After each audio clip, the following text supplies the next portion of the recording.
So if your home or community became unsafe to where the point where your life was at risk, what would you do? If I had the means, I would leave. I would move. Probably, I don't know, move. If things became unsafe to the point where my life was threatened, surely I would pack up my family and leave and find a safer place. I would leave. I might move. I would leave. I would go searching for a place that I did feel safe and a place that I felt welcome and I could come home to. We believe seeking asylum is a fundamental human right. And while each country has its own process in determining who's granted asylum, every individual on this planet has a right to seek asylum.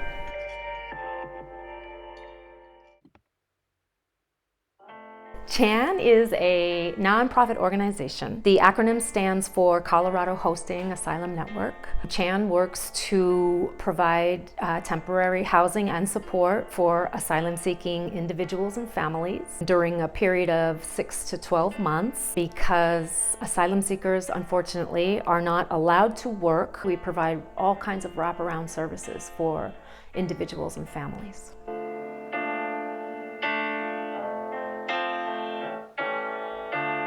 Is there anything about your background that you feel comfortable sharing?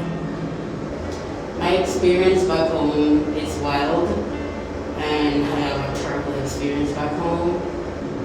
I know that something happened to me, and I'm really feared of my life. And I'm telling them this is because I'm a part of the LGBT. It's a very homophobic country. You can't have a conversation with anyone in my country like that because people are very homophobic, they're judgmental, so you have to be careful who you're having a conversation with because they're going to judge you or they're going to say something about you. Asylum seekers are people who have suffered violence, threats, persecution in their country of origin. They are people who have reached out to the local authorities for protection. They are people whom the local authorities cannot or will not protect.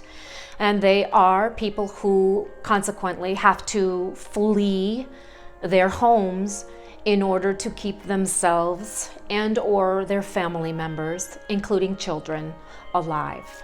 Asylum seekers cross into the United States and immediately make a claim for asylum. They must state that they are afraid to return to their country of origin. Their cases are deemed credible enough to be released from detention. They are released to a sponsor.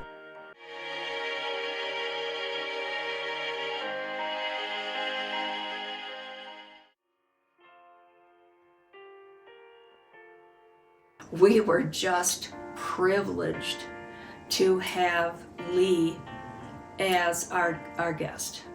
Lee's story moved me very deeply, and my sheltered life was in very sharp contrast to his.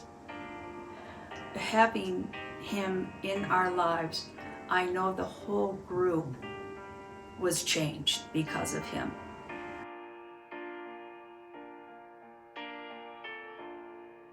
My husband and I became increasingly concerned about the numbers of parents and children separated at the southern border, and we began to explore different ways in which we could contribute and help out folks who were in this situation.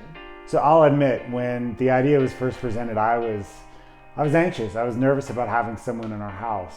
I think though in the end, it really was a teaching point for our girls who had only really known one way of being, and I think it helped them understand really how they're privileged and really gave them a perception or a perspective about the world that I think is more diverse and more closer to reality than we experience just living our lives as we do here. So since I began working with asylum seekers specifically, which was in 2019, never have I met or spoken with an asylum seeker who told me it was their dream to come to the United States. In fact, Everyone I spoke to who was here requesting protection from the US government made it very clear that they did not want to leave their home. They did not want to leave their parents. They did not want to have to make the difficult choice to decide which child to take and which to leave because of a lack of resources. They didn't want to leave their friends. They didn't want to leave the job they had.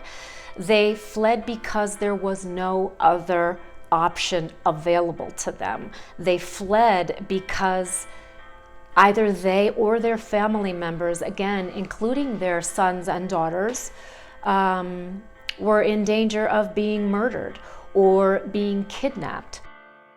Coming here, don't have a family, and I'm grateful for where I'm at right now, and I'm grateful for the Chang family because they mean so much to me. Every time, like I said, when I think about anything, I think about them. So they're the one who's making me pushing myself forward towards my dreams.